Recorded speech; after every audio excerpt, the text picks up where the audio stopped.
boa tarde. Hoje é sexta-feira, o dia 5 de janeiro de 2018. Olá, Camila, querida. Olá, Vera. Que horas são? São 4h59, 53 segundos, É isso horário que eu de gosto. Brasília. Ah, eu adoro isso. 6 números. 5, né, no caso. Muito bom. Prazer em tê-los aqui. No Sem Censura de hoje, nós vamos falar sobre o papel do Ministério Público na vida do cidadão. Nós vamos falar de bitcoins. Nós vamos falar de comércio eletrônico e vamos ter música. Os nossos convidados são Eduardo Gucem, que é Procurador-Geral de Justiça do Rio de Janeiro, e é ele que conversa conosco sobre o papel do Ministério Público na vida do cidadão. Ninguém sabe nem que o Ministério Público pertence ao Executivo e não ao Judiciário, é isso mesmo? Não. Não é nada disso? Não. O Ministério Público, ele tem um perfil próprio. Então, ele não integra nem o Executivo, nem o Legislativo, nem o Judiciário. Ele é um órgão autônomo. Ele é um Ele órgão tem exatamente autônomo, essa função de ser, né? Tem independência administrativa, política, institucional. Então, ele se gere por conta própria. E é por isso que ele está podendo desempenhar um papel tão bonito atualmente. Que bom, que bom. Não é? Nós estamos com o Rodrigo Lessa, que é músico, compositor, arranjador. Ele é filho de economista, então ele sabe tudo desses assuntos todos, né? Também sou economista também. Tá vendo? Eu sabia que era isso. E ele faz parte do grupo Nó em Pingo d'Água, e que está fazendo um show, Samba Antologia, Isso. no Espaço Cultural do BNDES aqui no Rio. E que é maravilhoso aquele show gratuito. Semana que vem vai ser? Isso, na quarta-feira. Na quarta-feira que vem. Maravilha, a gente vai conversar sobre isso. Dia Prazer em 10. tê-lo aqui. Nós estamos com o André Miceli, que é administrador, ele é professor da Fundação Getúlio Vargas, ele vai nos explicar o que são criptomoedas e o que é o Bitcoin. Você ficou rico? Não, não fiquei rico, ainda não. Estou trabalhando para isso. Então tá, porque a ideia é que todo mundo quer ficar rico com Bitcoin. Então tá. Você tem que dar o caminho das pedras. As pessoas querem ficar ricas independentemente de como, né? Mas o Bitcoin pode ser uma fonte. Pode ser uma. Vamos saber tudo sobre isso. E o Ricardo Barros, ele é empresário, ele é especialista em marketing digital e é ele que vai nos fazer um balanço sobre o comércio eletrônico e as perspectivas para esse ano. Aumentou um pouquinho, vai aumentar mais? É essa a ideia? A expectativa, assim, aumentou mais ou menos 10%, 15% em relação ao ano passado, apesar da crise, o digital flui bem, né? Tá dando certo, né? Tá, com certeza, sem a menor dúvida. Maravilha. Camila, então? Olá, Vera. Boa tarde, pessoal. Bom, se você quiser participar do Sem Censura, basta você entrar na sua rede social favorita, deixar o seu comentário ou enviar uma pergunta para os nossos convidados, que eu vou receber aqui e repassar para eles. Usem a hashtag Sem Censura para eu localizar mais rápido o seu comentário. Maravilha. Vamos começar, então, com esse sucesso de público que é o Ministério Público. Todo mundo, hoje em dia, quando vê o Daltão Dallagnol, todo mundo diz, que as meninas acham ele lindo, todo mundo gosta muito da atuação do Ministério, e é importante que a gente saiba o que é o Ministério Público, para que ele serve, quais são as atribuições, e ele só existe a partir da Constituição de 88, é isso? Não. Então, ele ótimo, tem uma existência muito anterior à Constituição de 88. Na realidade, a Constituição de 88 criou um novo perfil para a instituição. Tá. Então, antes da Constituição de 88, Vera, nós tínhamos uma atuação muito voltada para a área penal, para o encarceramento. E o Ministério Público, na ocasião, sempre se destacava muito pelos grandes casos de tribunal de júri, Fera da Penha, Dana de Tefé. E, posteriormente, com a Constituição de 88, a instituição começou a se desenvolver através dos direitos transindividuais, então dos direitos coletivos, principalmente, atuando em educação, atuando em saúde, transportes, assistência social.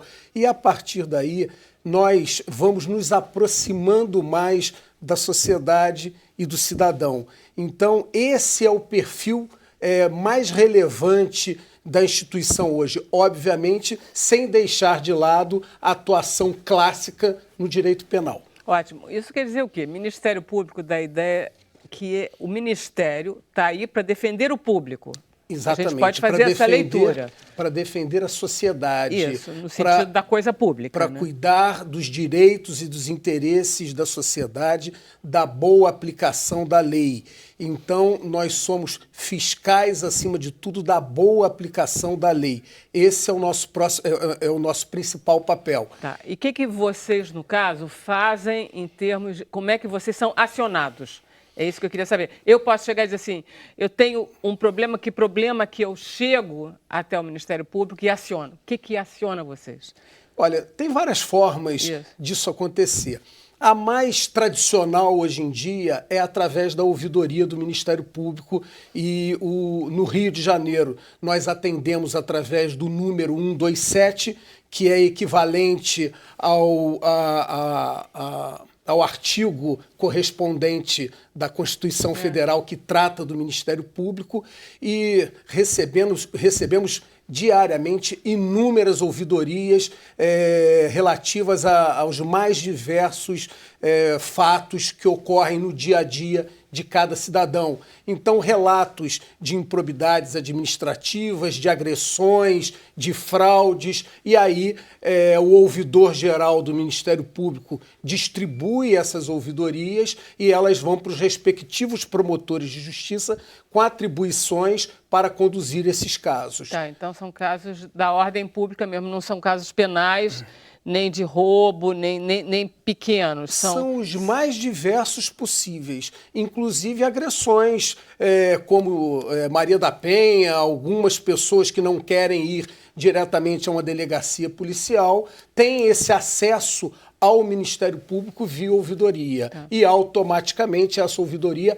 é encaminhada para o promotor de justiça com atribuição para conduzir o respectivo caso. E o que o Ministério Público faz quando chega uma denúncia de uma improbidade administrativa, por exemplo, numa prefeitura? O que ele vai fazer? O primeiro passo, isso chega a um promotor de justiça de tutela coletiva da cidadania, ele analisa, se achar que tem elementos suficientes para prosseguir com uma investigação, ele instaura um inquérito civil, começa a ouvir as pessoas envolvidas, a reunir provas e, chegando à conclusão que tem elementos suficientes para propor uma ação, ele aí sim ingressa com uma ação civil pública e, a partir daí, começa a judicializar esses casos. Aí vai para o judiciário. Ele age, então, como um iniciante de um processo jurídico. É ele que instaura. Exatamente, ele é o autor dessa ação.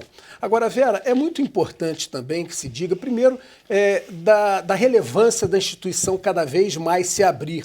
Então, o mundo é cada vez mais tecnológico, é cada vez mais digital, a tirar por esse encontro de hoje que temos aqui dois profissionais da área tecnológica, o André e o Ricardo. E o Ministério Público também segue essa linha. E, nesse sentido, nós temos procurado, acima de tudo, priorizar uma atuação preventiva, resolutiva. Bacana. E não somente uma atuação demandista focada no poder judiciário. Vocês não querem ser apenas provocados, Exatamente. Vocês querem prevenir. Nós queremos nos antecipar. Não, então, só para concluir, para fechar isso, Vera, nós temos hoje os principais casos da justiça brasileira são Mensalão e Lava Jato. Isso. Mas não podemos deixar de reconhecer que o dano aconteceu, o dano se efetivou.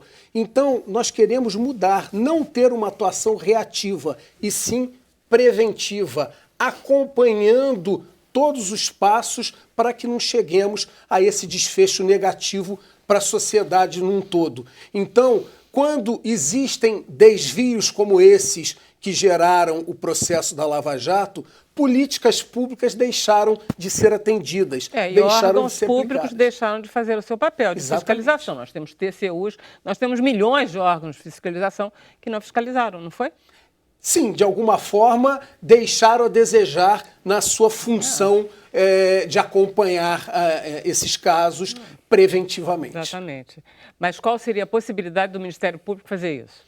Não, nós, por exemplo, agora, o Ministério Público do Rio de Janeiro, desde o ano de 2015, e já nessa nova linha tecnológica, ele criou um novo ambiente de trabalho chamado Ministério Público em Mapas.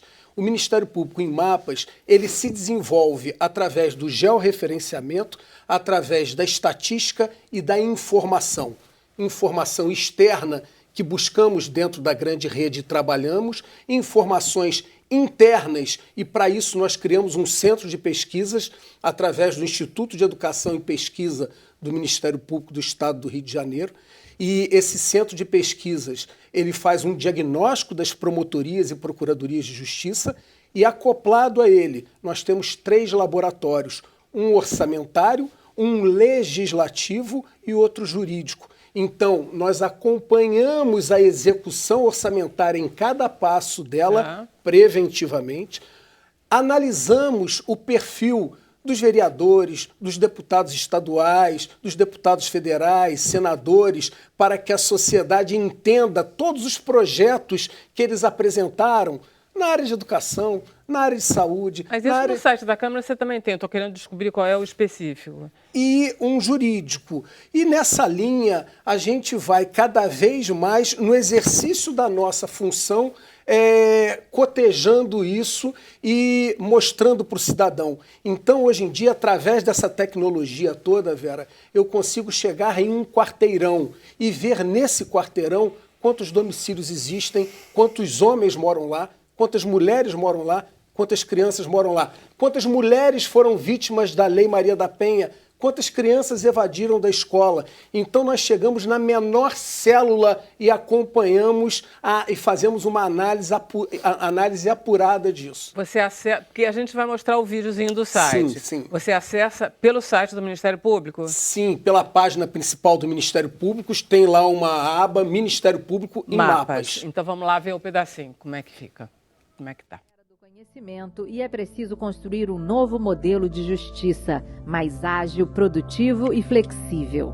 Com esse objetivo, o MPRJ desenvolveu a plataforma digital de compartilhamento de dados MP em Mapas, que reúne informações sobre a realidade estadual, realiza estudos para auxiliar no trabalho de promotores e de procuradores de justiça. O MP em Mapas possibilita aos membros do MPRJ uma atuação integrada, aproximando-os de instituições públicas e privadas, bem como de todos os entes da sociedade civil, tendo como objetivo superior a proteção dos direitos dos cidadãos.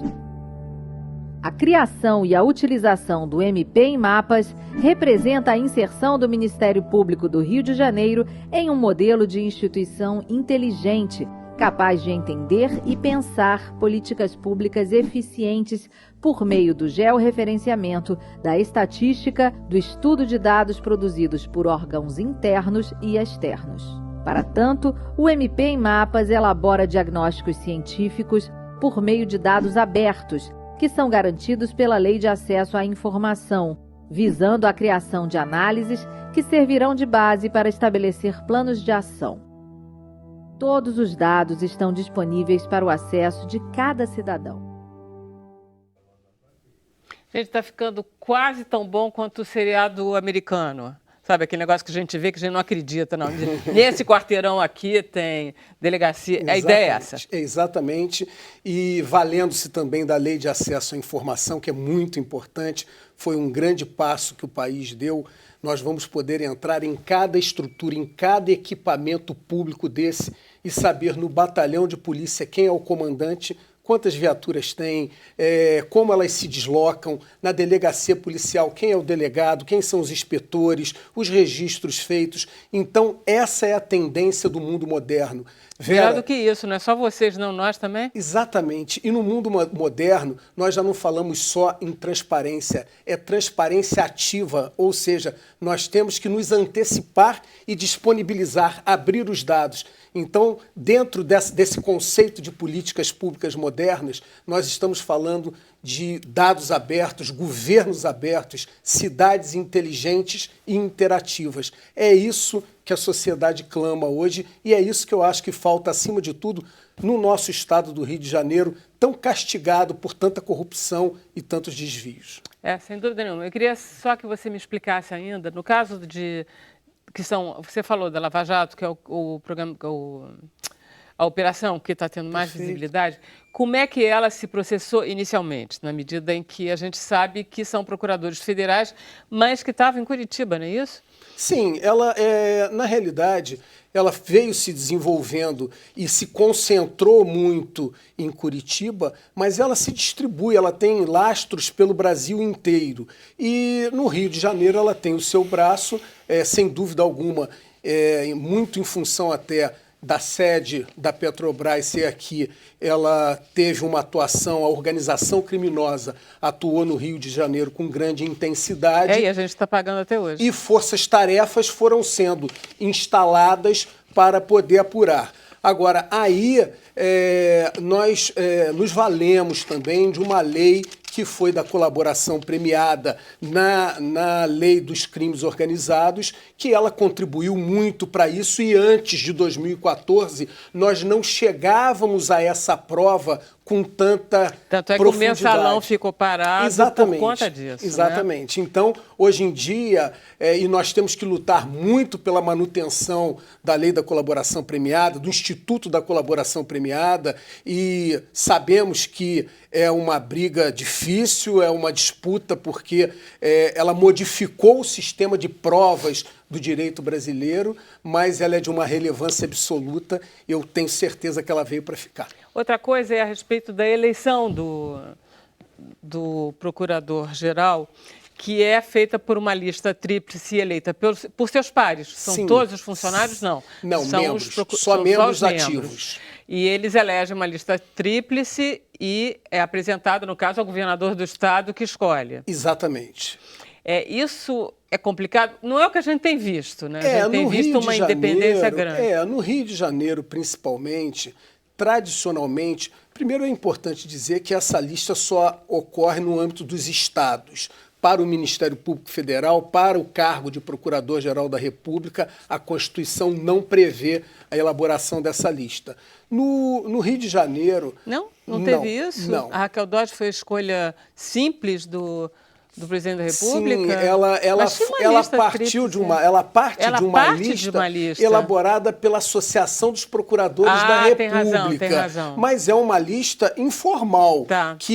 Mas tenta respeitar mais ou menos as diversas correntes. Agora, no estado do Rio de Janeiro, o mais votado, ele tem sempre sido escolhido. E até uma tradição dos menos votados meio que declinarem já em favor do mais votado. Longa vida ao Ministério Público. Muito obrigado, Vera. Um prazer estar aqui e ter essa possibilidade. Não, vai ter muita pergunta aí. Você vai ver, você vai ter que explicar muito mais do que você explicou até agora. Rodrigo Lessa, você que é economista vai me explicar tudo sobre a Bitcoin ou você prefere falar de música? Prefiro falar de música. Mas você entende a Bitcoin? Não, da Bitcoin eu não entendo. Então tá. Então vou aprender hoje aqui. Vai aprender tudo com o André. Ok, combinado. Parece que vocês tocam tão bem nesse grupo que uma vez um fã disse, gente, vocês dão nó em pingo d'água. É isso mesmo? A história é essa. A história que disse que a gente tinha que tocar até dar nó em pingo d'água e tirar a minhoca do asfalto. E vocês conseguem? Eu acho que a gente se esforça, né, para isso, né? Agora, vamos lá. Vocês tocam, basicamente, começaram tocando choro. Sim. O choro tem uma velha disputa com o samba. Não sei, eu não acho que tem disputa, eu acho que tem sinergia. Eu acho que pra o samba... quem ouve, tem. Mas dentro da patota tem uma certa coisa, né? Porque eu me lembro de uma entrevista que você deu falando do Jacó do Banjolim que implicava com o samba. Não, na verdade não foi isso. Eu acho que o que aconteceu... Primeiro eu acho o seguinte, eu acho que o choro e o samba, eles são gêneros afins, eles são muito próximos. Na verdade, o choro influenciou muito o nascimento do samba, porque o choro é anterior ao samba. E o Jacó do Bandolim, na verdade, ele teve uma rixa com o pessoal da Bossa Nova, né? Não com o pessoal do samba, quer dizer, porque a Bossa Nova foi uma mudança muito grande na forma de se tocar o samba, né? E o Jacó gostava de uma formação instrumental, com 7 cordas, com pandeiro, com um tipo de harmonização. E quando a Bossa Nova veio, ela, de certa forma, desconstruiu esse tipo de conjunto, esse tipo de instrumentação que era feita e forma de tocar. E ele teve lá uns conflitos, escreveu umas cartas, brigou com algumas pessoas e ele acabou recebendo a raiva dos bossa-novistas que... Mas ele gostava muito do Tom Jobim, ele gostava muito do Jacó do Bandolim. E eu acho até que o Jacó do Bandolim brigou, mas não devia ter brigado, porque eu acho que ele, como bandolinista, ele foi muito parecido com o João Gilberto. Ele foi o cara da economia, da menos nota, de tocar o essencial. Eu acho que o Jacó, de certa forma, para o bandolim, ele representa um pouco também o que o João Gilberto foi para a interpretação vocal e tudo. Não tenha dúvida. A gente faz um intervalo, mas a gente continua falando mais um pouquinho do Nó em Pingo d'Água. A gente volta já.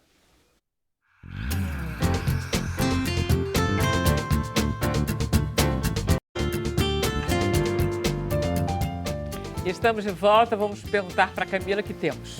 Temos perguntas para o Eduardo, do Gabriel Menezes. Ele pergunta quais são os maiores desafios para o Ministério Público no combate da criminalidade no Rio de Janeiro? Olha, sem dúvida, o Rio de Janeiro passa por um momento extremamente delicado com relação à criminalidade. E um momento delicado, e é sempre muito dito que a polícia carioca é a que mais mata, mas é a que mais morre também. E com questões econômicas para os policiais delicadíssimas.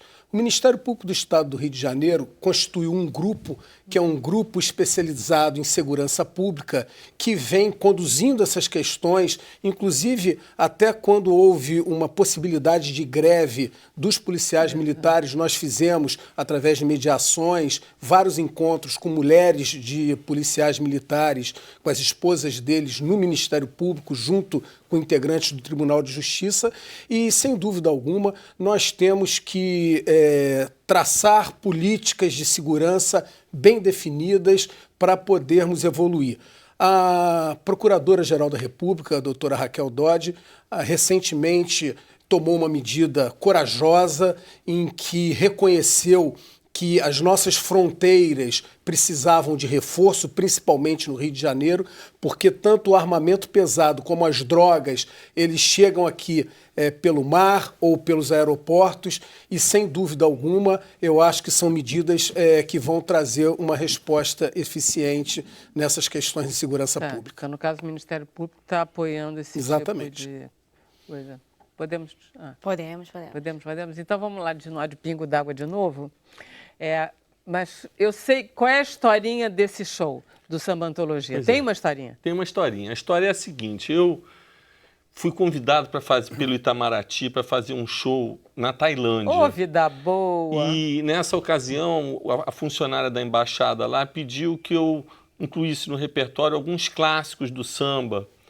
Então, na ocasião, eu pensei, como é que eu vou recortar, assim, eu vou fazer a escolha desse repertório? E eu tive um insight que eu vi que, por exemplo, o samba tem assim, uns 15 subgêneros, né? A gente pode dividir machixe, samba do Estácio, samba canção, samba enredo, enfim, samba de break, bossa nova. Então eu disse assim, bom, eu vou começar pelo início, eu vou pegar o primeiro samba, vou pegar um samba do Caymmi. E eu fiz... quando eu voltei para o Brasil, eu achei que esse repertório tinha a cara do Nó em Pingo d'Água. Então eu propus para o grupo topou a ideia e até propôs que eu escrevesse os arranjos e fizesse a direção musical. Eu contei com o apoio de pessoas assim, muito importantes que me ajudaram, me auxiliaram. Quer dizer, um foi o Carlos Didier, com quem eu tive inúmeras conversas telefônicas, ele com aquela sabedoria enciclopédica dele, o cara que escreveu. O autor, junto com o João Máximo, da biografia do Noé Rosa, que é imperdível. Um livro maravilhoso, um livro delicioso. E também o jornalista Sérgio Cabral, que me ajudou muito. Sérgio Cabral, pai antes de estar Dodói. Ele está Dodói, mas ele é uma pessoa adorável, muito querida. Me ajudou muito também, conversando, porque os dois acharam a ideia muito boa de fazer esse recorte. E o Sérgio, eu recortaria dessa forma, o Carlos fez várias observações e tudo. E eu fui trabalhando nos arranjos. Então, assim, a escolha do repertório foram músicas muito conhecidas, que fossem representativas, escolhesse um samba super representativo de um desses subgêneros, né? E que tivessem uma boa melodia, porque o grupo é um grupo instrumental.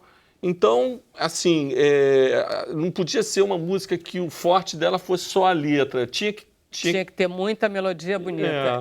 E foram só 9. Pois foram 9. A ideia era ser maior, mas aí a gente tem um vídeo. A gente pode mostrar o vídeo, porque aí a gente vai ver um pedacinho. Qual é o pedacinho, você sabe? Vamos lá, Daniel, mostra aí.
Eles são muito bons, parabéns.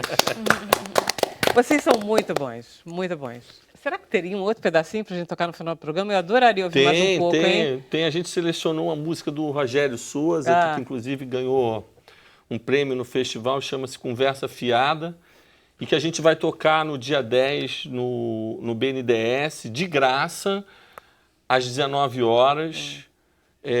O show que a gente vai colocar essas 9 músicas do CD Samba Antologia. Olha só, gente, é pelo telefone. Se você jurar, Samba da Minha Terra, Último Desejo, Conversa de Botequim, Copacabana, Samba de uma Nota Só, Nanã e O Morro Não Tem Vez. Cara, é uma sucesso. Joia. Não, muito bem escolhido, muito bom gosto. Parabéns. Maravilha isso. Eu tomara que a gente consiga pegar mais um pedacinho. Tá bom. A gente não precisa nem ficar rico ouvindo vocês. Mas vamos ficar rico com o André, né, André? Vamos lá.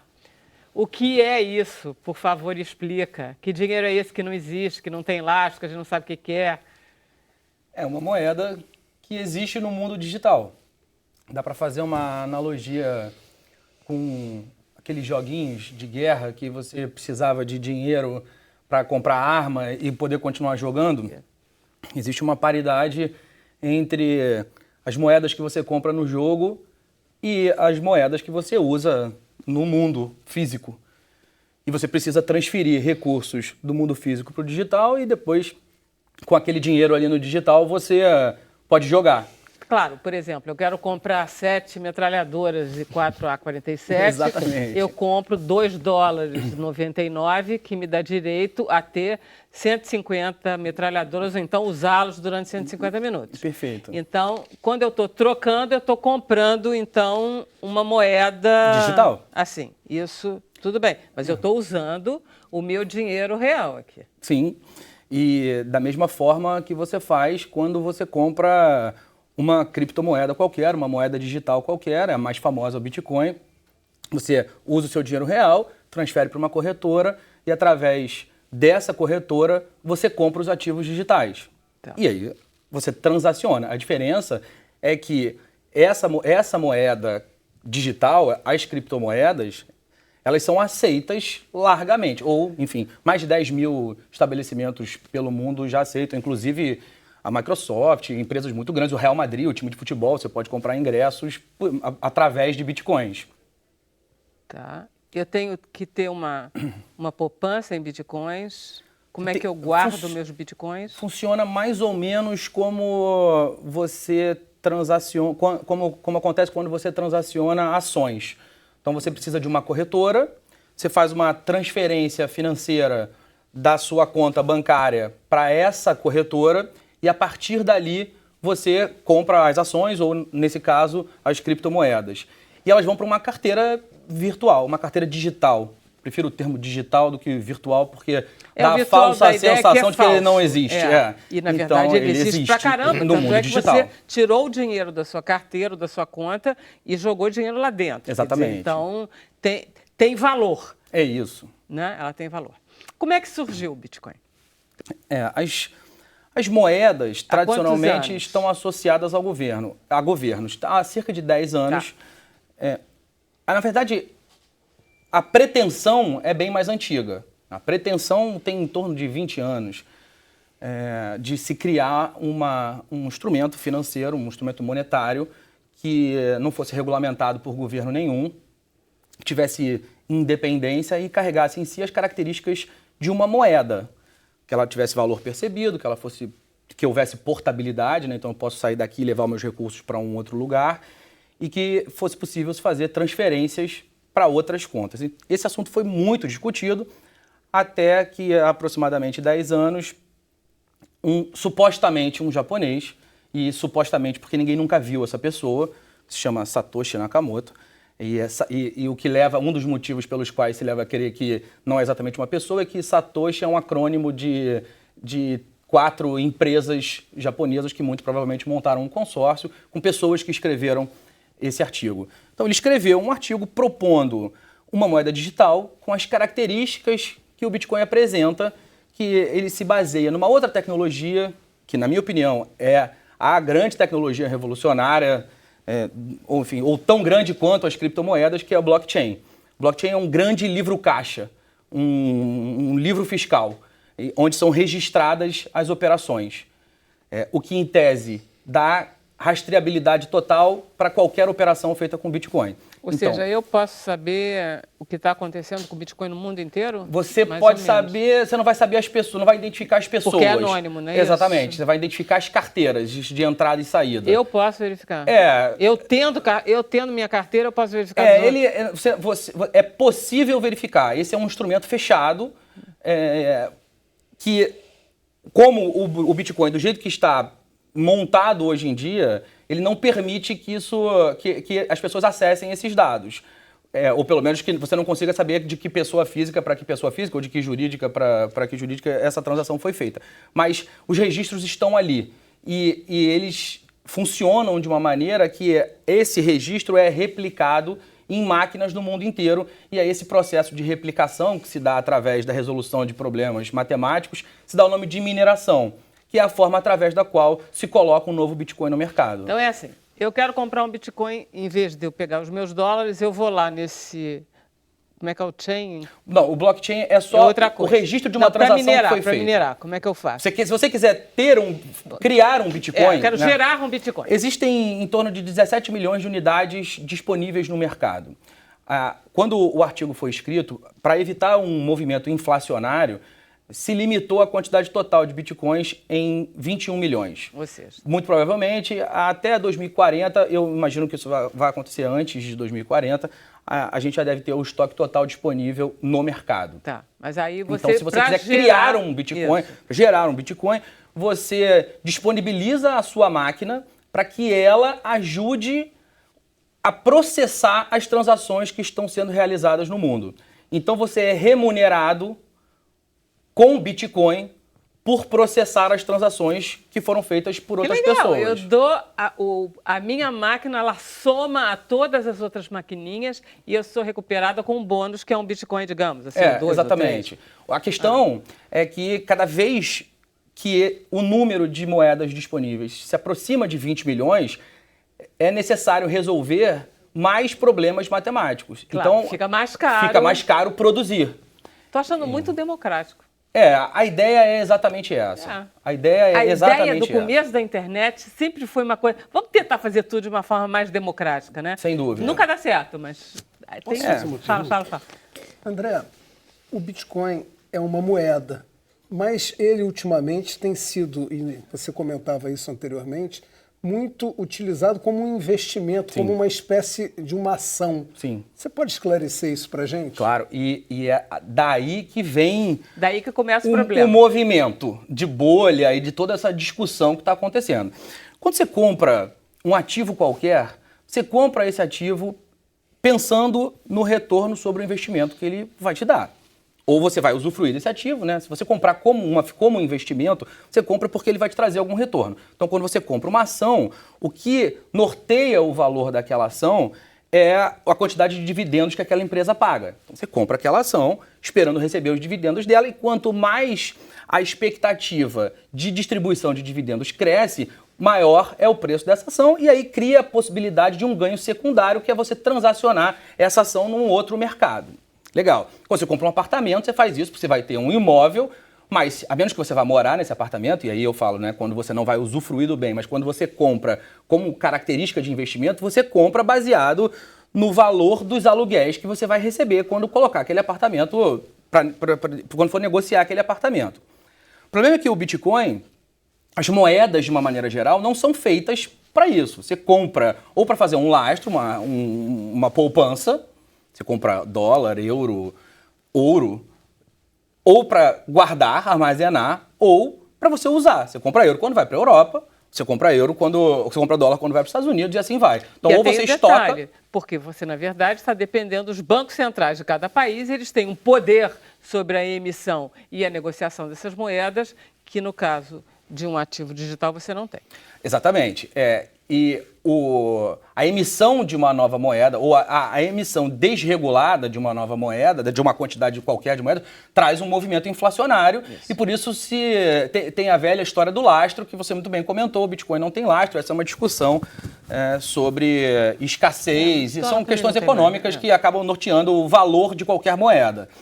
O problema é que quando as pessoas começaram a comprar bitcoins e ela foi sendo mais aceita, a gente tem um movimento de supervalorização de tecnologia, as pessoas começaram a enxergar nesse movimento uma oportunidade de ganhar dinheiro. Claro, porque se você tem quase 24 milhões, é isso? 21 milhões é o estoque total. Se você tem 21 milhões, está chegando, essa moeda vai ficando cada vez mais valiosa. Exatamente. Se ela valia $1.000, ela já está valendo 4, 5, 6, 7 mil, porque daqui a pouco vai acabar. Vai ter um estoque. Isso. E é o que eu sempre digo, né? Assim, a entrada do inocente marca o início do declínio, ou pelo menos de uma grande queda, o que não quer dizer que ela não possa ser recuperada. Quando vocês me virem comprando Bitcoin, gente, saiam todos do mercado. Porque eu não posso, porque isso é briga de cachorro grande, isso é coisa de investidor, isso é coisa de grana. Exatamente. Né? Não é para qualquer um. Na verdade, a ideia de democratização traz o conceito de que ele é, sim, para qualquer um. Mas ele tem que ser comprado com o objetivo que se compra uma moeda. Você compra uma moeda ou para fazer poupança ou para usar em um determinado fim. Então, se você quiser comprar Bitcoin para transacionar moedas em meio digital, isso faz mais sentido. Se você quiser comprar Bitcoin para ganhar em cima da valorização do Bitcoin, você pode até fazer isso, mas está ciente de que está correndo o risco desse movimento de desvalorização você vira um que pode acontecer. E que pode estourar de repente. Porque... Hoje em dia, o mercado de criptomoedas se assemelha muito mais a uma bolsa de valores do que ao mercado de moedas, efetivamente. Se você entender que essas 21 milhões de unidades compõem o total de ações, é mais ou menos como se você estivesse comprando a ação de uma empresa. A diferença é que ela não paga dividendo, mas você pode ganhar dinheiro com as oscilações naturais a uma moeda. Gente, é muito fascinante. É o máximo esse negócio. Deixa eu fazer um intervalo rapidinho. A gente vai perguntar se vocês entenderam tudo. E aí vocês façam as perguntas e a gente volta com as respostas. Sem Censura volta já já.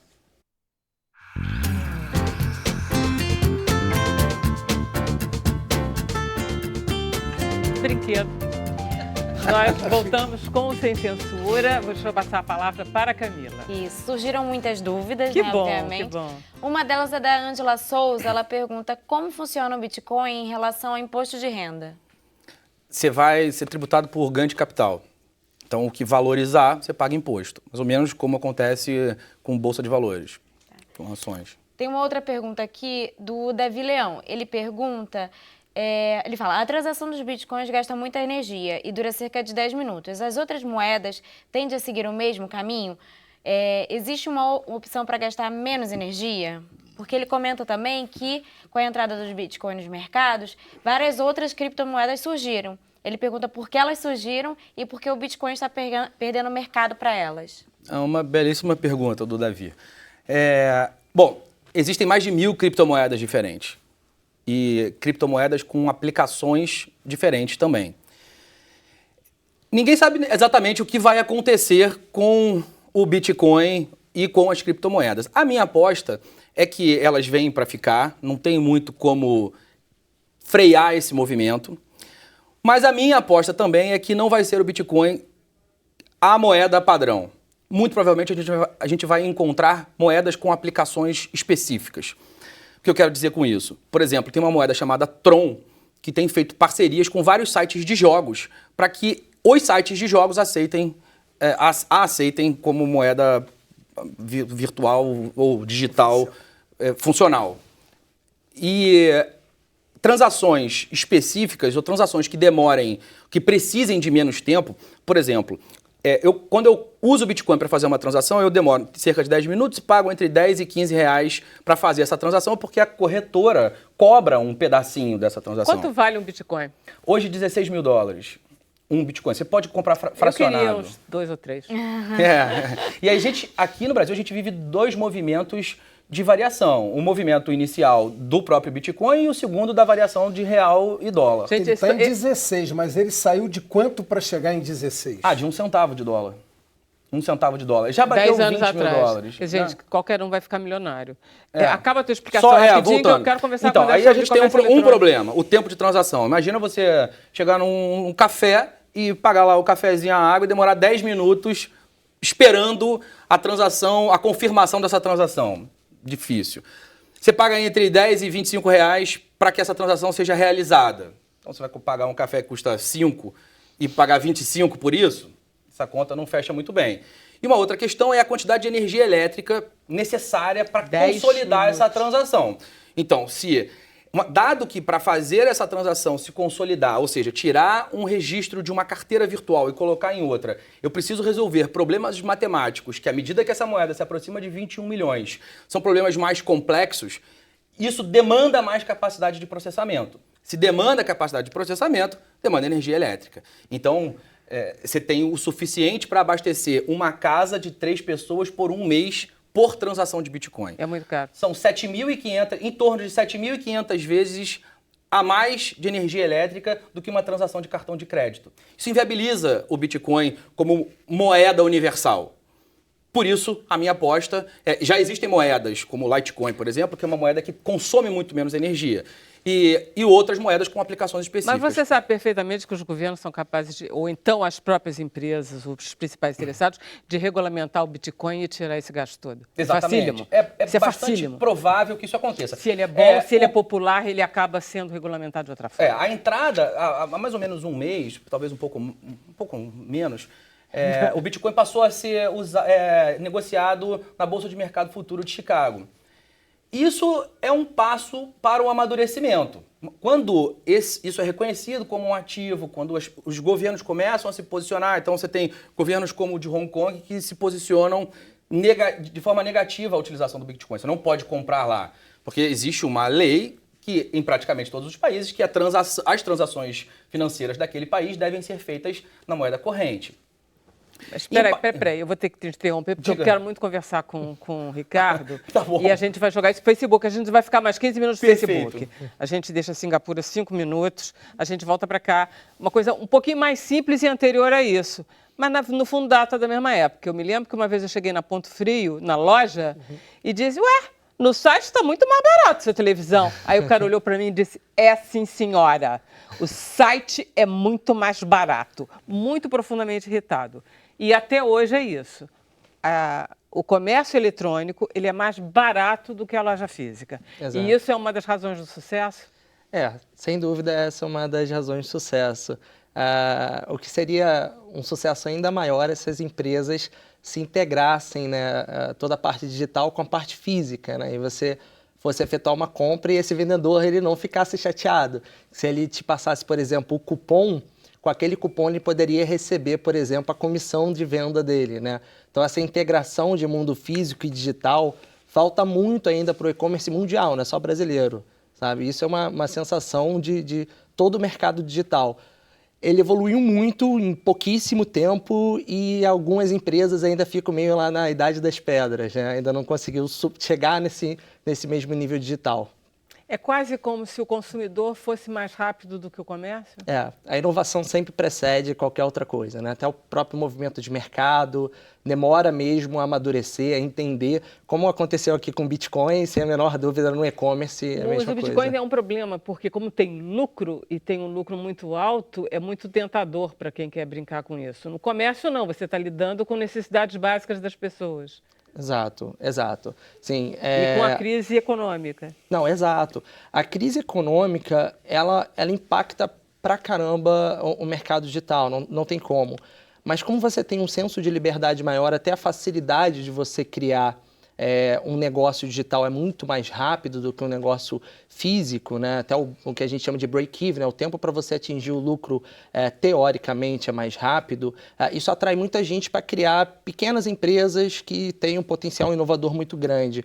O que acontece também, de uma maneira geral, é que as pessoas elas acabam entendendo que o ambiente digital é um ambiente mais fácil, o que na verdade não tem nada a ver com isso. Não é um ambiente mais fácil e nem o break-even, naquele momento de você começa a lucrar, ele vai acontecer em um mês. Isso não acontece. Está falando do vendedor. Do vendedor, exato. No vendedor, quando ele começa um e-commerce, quando ele monta um e-commerce, ele não vai conseguir começar a lucrar imediatamente, porque um e-commerce é como se fosse uma loja num deserto. Você tem, sei lá, 500 milhão de e-commerces hoje aqui no Brasil. Então, quando você monta um e-commerce, é muito difícil as pessoas conhecerem aquele e-commerce. Então, começa um trabalho que são dois lados. A gente tem 500 bilhão? 500 bilhão. É muita coisa.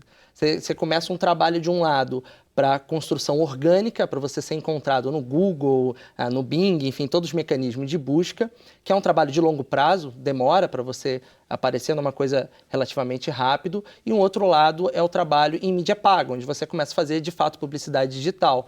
E na área de publicidade digital associada a e-commerce, que a gente vê claramente que é o grande boom, você comprar posições no Google, comprar no Facebook, né, que toda essa parte de mídia paga, você está lidando com dado, você está lidando com matemática mesmo.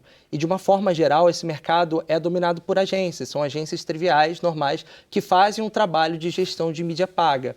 Isso tem um problema muito sério. Não são mais as antigas agências de propaganda, já são agências puramente digitais, né?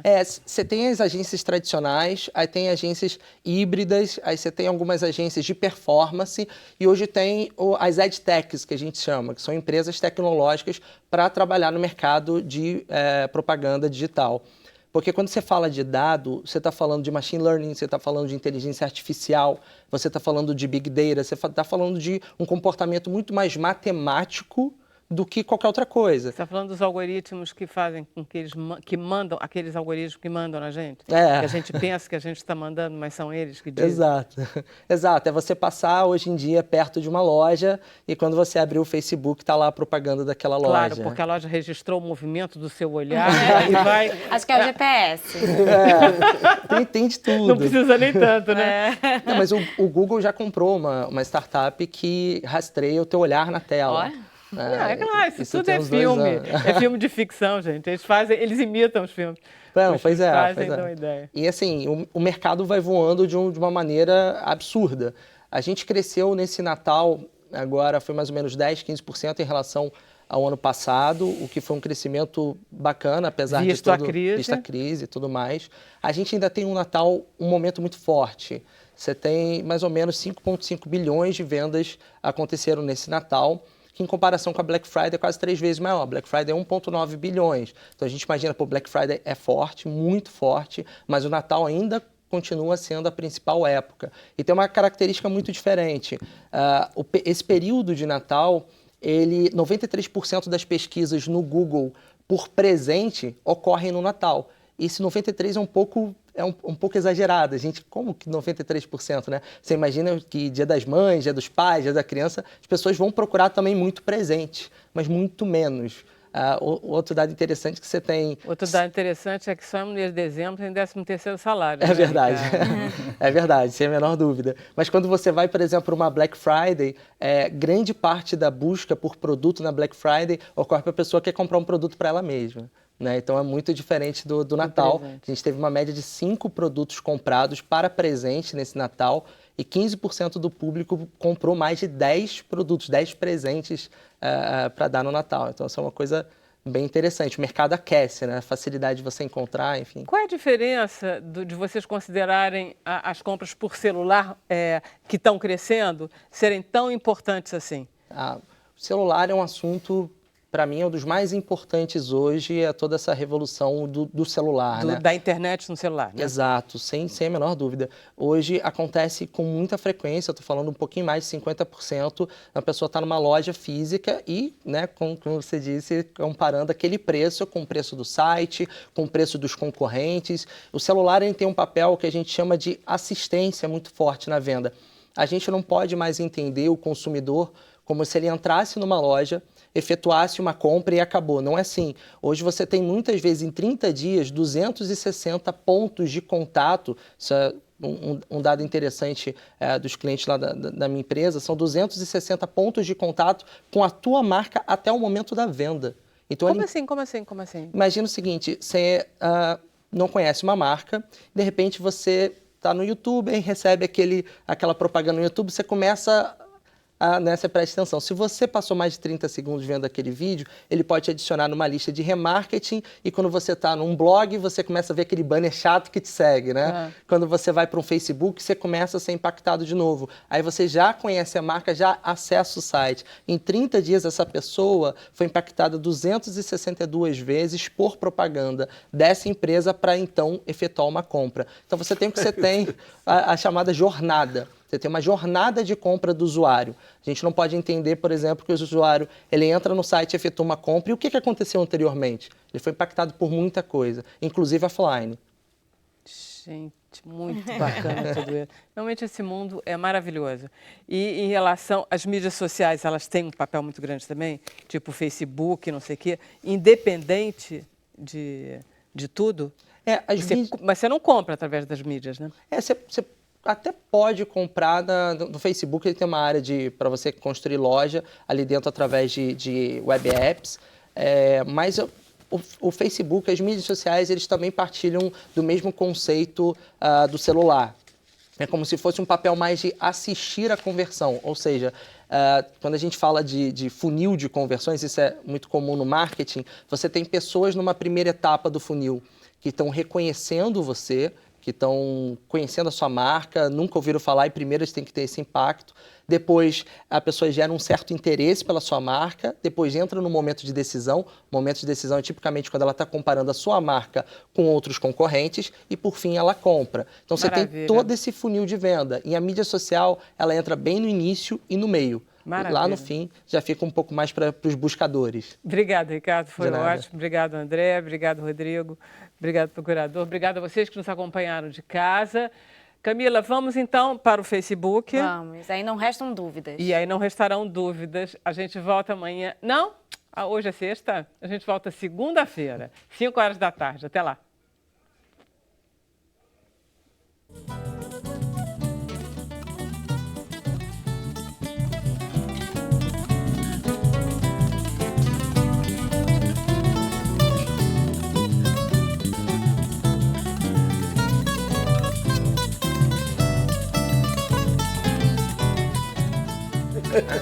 É um bullying. Estamos no Facebook. Camila, tudo seu. Olha, a Vivi, ela pergunta quais são os produtos mais vendidos hoje no e-commerce? No e-commerce você tem, em categorias de uma forma geral, você tem categoria de moda muito forte, você tem do varejo de uma forma geral, você tem um ticket médio muito forte na parte de celular, né, de compra de celulares, smartphones, e cada vez mais categorias que a gente não pensa diretamente, como carros pesados, né, webmoto, por exemplo. Você tem toda essa parte crescendo também, que não é tão trivial para e-commerce e aparece bastante. O que você não compra online? É verdade. O que você compra online, pessoalmente mesmo? Uma pergunta que eu faço para cada um de vocês. O que você só compra online, o que você não compra de jeito nenhum online? Sei lá, queijo francês, né? Mas como o Ricardo disse aqui agora, telefone hoje em dia tudo já online. É online, né? Você acaba comprando online. Tem alguma coisa que você vai na loja que você diz, não, tem que comprar? Máquina de lavar é online também. Né? Todos esses bens, assim, eu acho que acabam sendo online hoje em dia, porque a busca, a pesquisa Ele muito melhor mais do que eficiente, na loja, né? Isso rápida. é esquisito. Fala, Rodrigo, tem alguma? Não, eu acho que carne. É melhor comprar na loja, né, do que comprar online, né? Comida fresca, né? Coisas assim que você vai escolher a fruta, né? Mas já tem uma tendência de uns clubes, né, na internet. Acho que clube não é o nome, mas assim, que você compra os pacotes e todo mês você recebe um quilo de cooperativas. Isso, exatamente. Deve ter. São clubes de assinaturas. Clubes de assinatura, exatamente. Isso é bem forte. Não, você tem gigantes como a Amazon comprando mercados locais, né? A Amazon tem o last mile ali, né? A última milha, que é um empecilho quando você está falando de perecíveis de uma maneira geral. Você compra online, retira no lugar, você já deixa o ticket porque o preço é menor, porque o cara está diminuindo o custo operacional dele. Claro. Então, se ele tem menos vendedores, não tem menos caixas, ele consegue fazer a transação online e ali ele vai ter só alguém para assistir o processo de seleção, ele tem uma operação mais barata e, portanto, ele consegue ser mais competitivo e vender mais barato. Então, na prática, essa divisão, minha hipótese também é que isso vai acabar. Porque essa pergunta do que você compra online, o que você...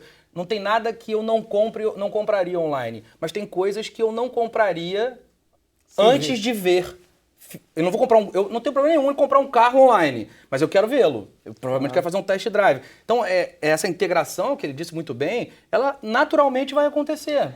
Vai acabar sendo que assim, as lojas vão virar simplesmente depósitos de vitrines, que é o que a gente faz já. Sem dúvida. A gente vai na loja, dá uma olhada e a gente compra online. E essa interação, as lojas é que se virem de fazê-las, né? E elas vão se virar. Elas vão se virar, não temos problema nenhum. Você se lembra, há 30 anos atrás, vocês não eram nascidos, mas enfim, tinha quando começou a internet, várias empresas de internet faziam o seguinte, punham um indivíduo trancado dentro de um apartamento e diziam, agora você se vira sozinho só pela internet. Você tem que pedir comida pela internet, não sei o que, blá, blá, blá. E o cara mal se virava, era dificílimo. O cara conseguir comer, comprar sabonete, tudo, não conseguia. Hoje em dia, gente, você não consegue sair de casa. É verdade. Tem uma pergunta aqui do Leandro Coelho, ele pede para falar sobre a moeda virtual, agora eu não vou saber, LCFHC. Nossa. Não conhece. Um Litecoin, alguma coisa, provavelmente. Enfim, existem... FHC é outra coisa, né? Pede, se ele puder falar um pouco mais sobre o que ele quer saber, ou de qual moeda, não sei se essa sigla diz respeito exatamente ao Litecoin, não tenho as 1000 moedas e suas respectivas siglas catalogadas, mas se ele estiver falando de Litecoin, a gente está falando de uma moeda que deu uma valorizada muito forte em termos percentuais no ano passado, e que, enfim, depois de todo o movimento de supervalorização, gera a apreensão e a sensação de que essa supervalorização ou de que essa valorização ou ela vai diminuir o ritmo ou, eventualmente, vamos ter um movimento de desvalorização. E ela tem um tempo de transação menor, tem algumas características interessantes que facilitam a popularização. Você jogou alguma coisa? Eu tenho algumas coisinhas espalhadas. Mas não na Bitcoin, eu tive Bitcoin já. Agora eu estou numa moeda chamada Ethereum e nessa Tron. Apesar de eu não jogar, eu sei que o mercado de games é gigantesco e eu acho que essa moeda vai dar uma bela engraçado, valorizada. Compararam muito com a caso das tulipas na Holanda, mas não tem nada a ver, né? Na verdade, comparam, porque o caso da tulipa é o primeiro caso de bolha. É uma Pois bolha emblemática. Todo mundo comprando tulipa. A tulipa ela teve um determinado fungo, e as pessoas começaram a comprar. De repente, a o preço tulipa aumentou, de repente a tulipa estava mais cara do que um apartamento. As pessoas começaram a fazer um mercado futuro. Então, eu plantava a tulipa e te vendia. Você dizia assim, eu vou comprar no futuro por tanto. Chegou um momento que os caras falaram, cara, peraí, essa tulipa está mais cara que a minha casa. Eu não quero. E aí eu não quero gerar aquele movimento de insegurança que é fatal para qualquer mercado financeiro, para qualquer mercado, e aí deu-se a grande queda. Mas não é o caso da Bitcoin. Eu também acho. Eu acho que um pouco antes, assim que Bitcoin começou a ser transacionado na Bolsa, eu dei algumas entrevistas sobre isso e falei que achava que no curtíssimo prazo ela iria desvalorizar. E de fato desvalorizou porque o mercado financeiro é muito sagaz para tratar esses movimentos. Então você imagina o que é a Bolsa de Mercado Futuro de Chicago entrando para negociar qualquer ativo. É claro que existe a capacidade de manipulação. E aí houve realmente uma queda bastante significativa, em torno de 30% em uma semana, e hoje ela saiu de 20 mil dólares, caiu, foi para 14, hoje ela está em 16 em alguma coisinha. Eu imagino que ela vai diminuir o ritmo de aceleração, não tem muito como ela sustentar aquele mesmo ritmo, mas ela vai retomar o valor antigo e vai crescer num ritmo um pouco menor. É a minha aposta em relação ao Bitcoin. Mas você não aconselha ninguém a ficar investindo em Bitcoin, não? A menos que sejam mais profissionalizados. Se você está disposto a perder, eu acho que pode ser um bom negócio. Tá. Bota um pedaço, que se perder não vai doer muito. Aí eu acho legal. Bom, aproveitando esse gancho, o Bernardo Edler, ele perguntou pelo Twitter se acha que o Bitcoin é um bom investimento para o leigo. E a quem procurar, se for o caso. Legal. Pelo visto, não é? Não, ele pode. Se ele quiser. Eu acho que... Por que não? Pedacinho. Bernardo, bota um pedaço que se perder não vai doer muito. E o que fazer? Existem alguns sites, algumas corretoras que transacionam Bitcoin. A mais famosa aqui no Brasil é o Mercado Bitcoin. Então é um site, mercadobitcoin.com.br.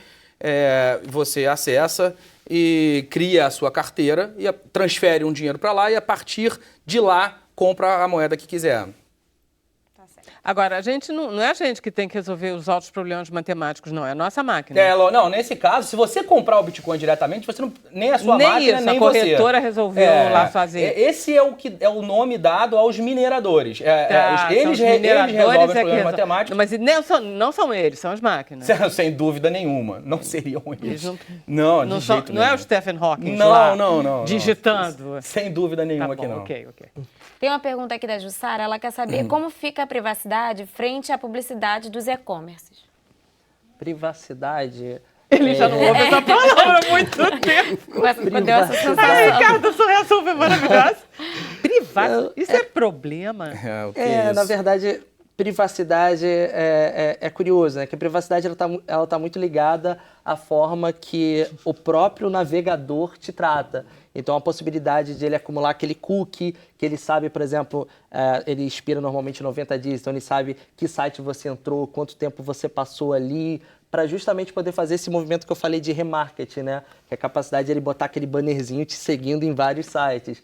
Privacidade na internet não é tão forte quanto é no nosso dia a dia, né? Mas... Para mim, eu sinceramente, eu gosto dessa liberdade de, por exemplo, quando eu estava falando de passar na rua e graças a uma quebra de certa privacidade no meu GPS, vai lá, percebe que eu estou perto de uma loja e me mostra que ali tem uma academia para mim, sabe? Eu particularmente gosto disso. Mas e se a pessoa não gostar, o que fazer? Tá, se ela não gostar, tem... E ela quer continuar na internet, nas redes sociais, enfim. Dentro do navegador e dentro de cada uma das ferramentas que ela usa, sem a menor dúvida, tem configurações de privacidade que você consegue inibir isso. Se você, por exemplo, acessar o seu navegador não logado, né, que você pode logar no seu navegador, você acessar uma aba anônima, você já consegue inibir muito disso, enfim. Tem formas em cada um dos aplicativos, mas tem que ser um por um. Então, você vai no Face, tem que ir lá no Face, vai no Twitter, um por um. E ciente de que ela não consegue eliminar completamente. Exato. Completamente ela não tem como. Se ela não quiser, ela precisa ficar offline. Se isso incomodar profundamente, ela tem que desligar. Porque quando você aceita, por exemplo, participar do Facebook, aqueles termos de uso que ninguém nunca leu, dizem, entre outras coisas, que eles podem usar os seus dados, os dados abertos, os dados de comentários, os seus reactions, para te entregar conteúdo customizado, o que significa estudar mais sobre você e, consequentemente, quebrar um pouco da sua privacidade. Então, o que ele falou tá claro, certíssimo, né? Mas não resolve completamente o problema dessa pessoa. Tem que ser offline mesmo, isso que eu falei, ficar mais offline. Vai ficar difícil. Às vezes é bom também, né? Ficar offline? Tá, eu fico muito, pra mim tudo bem.